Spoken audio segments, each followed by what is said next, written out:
Well, it was a good win. They had a big win over UTA. Last second shot. And I expect, I thought they were going to be fired up. But I thought, I asked our guys to get 15 offensive rebounds. They got 14. I told our guys exactly. They get 9 offensive rebounds. They got 9. And 2 of them were what they call team rebounds. So I thought we did a good job on the boards today against these guys. We didn't shoot a lot of threes. And the reason I didn't want to shoot as many threes is because they rely on the fast break transition. And as those threes bounce long, defense gets it and goes. And so we shot 4 of 10 from the free, asked for 28 free throws, play strong, get into the free throw line 28, make 24. We were a little bit off, 21 of 25. So, and then I told him 10 turnovers or less, and look at it, 10 turnovers. So almost right down the line, everything I told them we got to do, they did. And I was very pleased with the victory. For the second game in a row, I'm very pleased with Shelby Adams' performance. I'm very happy for Shelby. He's worked very hard, and he deserves this with his work that he's put in. And so we're very happy for him. He's a great young man, and we're glad to get anytime we can get some young men locally, like he's from San Antonio or Converse, and they're helping us. That's great. That's great. I thought that Alonzo Sule had a nice game again with 8 rebounds and 13 points. We got 17 points and we got 10 rebounds from our bigs, and that's good. Eric Terry has to have a better game for us in the future. And Mason had 2 assists, no turnovers. That was big for us, and that he didn't turn the ball over against a team that relies on turnovers to score. Any questions? You guys actually shot a lower field goal percentage than Louisiana today. How are you still able to kind of get points up on the board? Well, notice how we had 10 turnovers, they had 15. I thought we forced some turnovers on them. So I thought our defense was pretty good. But you're right, that's 2 ugly shooting games in a row. But I thought overall our defense was pretty good. They shot, 39? And a bunch of them came right there in the last, would you say, last 5-6 minutes? That number 13 just laid it off the glass. If he doesn't score, and then the one time he missed and they dunked it, if they don't get those 3 or 4 shots like that, their percentage is not very good. So they made a rush on us at the end. They hit a couple of threes, and a lot of their scoring really came, I thought, in the last 5-6 minutes of the game. You mentioned before the season your biggest question mark on the team was at the shooting guard spot. How much confidence does it give you that Shelby's been playing this way? I'm just happy for him, and it's good for the team. He's. If he can give me 11 points and 3 rebounds and no turnovers, I'll take that any day from a shooting guard. So we're really not knocking it out of the park. But if you got a guy scoring 17, one scoring 13, that's Alonzo, and you got one scoring 11, that's Shelby.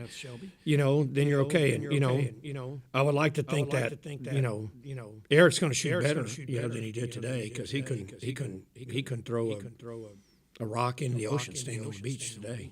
So, but it's not that he ain't trying. He is working hard and he's trying. He just didn't fall. So.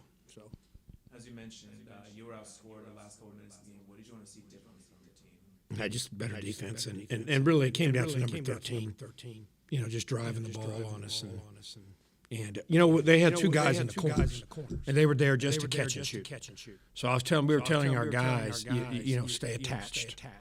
And so that kid, they were acting like they were going to ball screen, and that kid would either take the ball screen or he'd reject the ball screen and go. He's a good player. He's probably going to be freshman of the year at 13. And you'll pick up 2 wins in the past 2 games. How do you plan on carrying the momentum? Say that again. Pick up 2 wins the past 2 games here at Strahan. How do you plan on carrying that momentum into?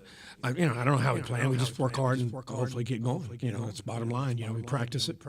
We're going to go to practice and. We're now in third place. I think we're tied for third. And a couple of weeks ago, it didn't look that good. And I'm telling you, every game we've lost.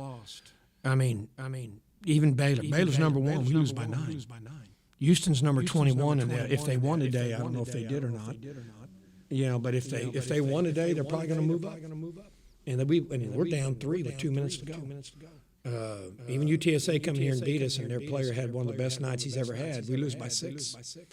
So one thing I want to give my guys this far is they've been battling every game, and I just want them to battle every game and cut down on our mistakes and get some more good shots in. So. Are you pleased with the way your team responded after last Saturday's loss to? I am very, very pleased. I thought I was not pleased the first half of the Monroe game, but I believe in calling spade a spade. Nigel was 2 for 16.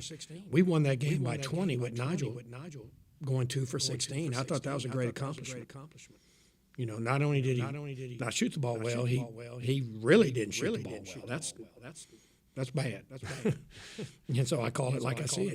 We've praised Nigel for doing some great things this year, but that game he didn't play very well, and we still won by 20. So it's a good way to bounce back. Would we have won these 2 games if Nigel hit that 3 a week ago today? It'd be an interesting question. Because this is all mental. Are we? Sometimes your players relax and they don't get ready to play. That's what happened to us against Troy. I don't think we were ready to play, and then Troy beats Georgia State today at Georgia State. Well, guys, do you feel pleased with the way the team kind of responded after last Saturday's loss to UT Arlington? For sure. Like I say, every time it's a long season. So losing last game against UTA, it was a crucial, but I told you we got to bounce back, keep playing, keep going hard. For sure, I think we bounced back well. We came out with a lot of energy, everybody talking, communicating. That really helped us out.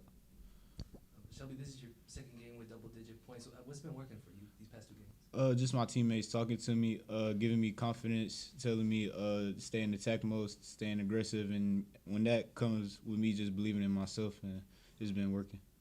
And add on that, man, I've been waiting on, I've been waiting on him. For real, though, like, not to be funny or anything like that. Like, I always believe in Shep, and, his energy is contagious, so when he playing well, obviously we playing well. If you watch the last 2 games. So, nothing he doing is surprising me. I'm happy for him. I want him to keep going hard, because he got something, as y'all can see. What have you seen out of him the past 2 games? He just being aggressive, the same thing I've been seeing for 3 years. I tell him every game, be aggressive, be aggressive, be aggressive. I guess he finally want to listen to me now, I don't know. Maybe he tired of me shooting all the shots and he want to shoot, but I don't know, I'm playing. But seriously though, he got it. He just got to want to do it. Nigel, when you struggle to get the ball going or get your shot going, how have you been able to step up on other parts of the court? Yeah, my shot been a little off lately, but it's basketball, and can't be mad about it because I was scoring the ball well. I'm still gonna score the ball well. It's just a few missed shots, a few rims, a few shots that rimmed out, in and outs. So I guess that's the basketball guys playing with me a little bit, but that's how I take it. Take it light. Just keep playing. There's so many other ways that I can impact the game. My voice, my rebound, and my effort. So it's bigger than misses and makes with the with the stat sheet shows. And Shelby, as mentioned, you've had 2 back-to-back, good games. How do you plan on keeping this going into the next game? Just staying confident, staying in attack mode, keep putting pressure on the defense. That's about it. On top of that, speaking like Shep, he had 2 double-digit games, but he also then shut down 2 of the other teams, make it real tough for him. And like I said, on top of that, I knew he got there as well because he guard me every day. He had trouble, but he's still a good defender, though, for sure. He's still a good defender. He's a great defender. What makes him a tough defender? His length, he's active, and he don't want to get scored on. So when you got that type of mindset, to make you a good defender. Hate getting scored. Hate it. How have y'all seen Sule step up recently? Same thing, just playing with a lot of energy. I say every time he get an old board, I know he's gonna get us going, because when he gets that's when we start stepping up and we play off that energy as well. Yeah, Sule, another person, man. He got it. He just gotta, whenever he decides to bring it out every game, and it's all about consistency at the end of the day. So Sule, what he's doing with 13 and 8, he's been doing that since last year. He just do it in spurts. Mm-hmm. So when he can do it every game, that's the player that we want to see, that I know that's in there. I'm just waiting for him to bring it out every game. And he been last 2 games, he brought it, just like Shell brought it last 2 games. And we just if we keep getting it out of them, man, we can keep going, keep getting better. Most likely everybody team out by this time. So who you got, Chiefs or 49ers? Chiefs for sure. You ain't have to throw that first part in there. You ain't have to do that. I know your team out there. I see where you was going with it a little bit. But, you know what I'm saying? Yeah, we don't want to talk about y'all. But we're going to take the Chiefs. Because that could be y'all. That could be y'all if y'all would have took Pat Mahomes.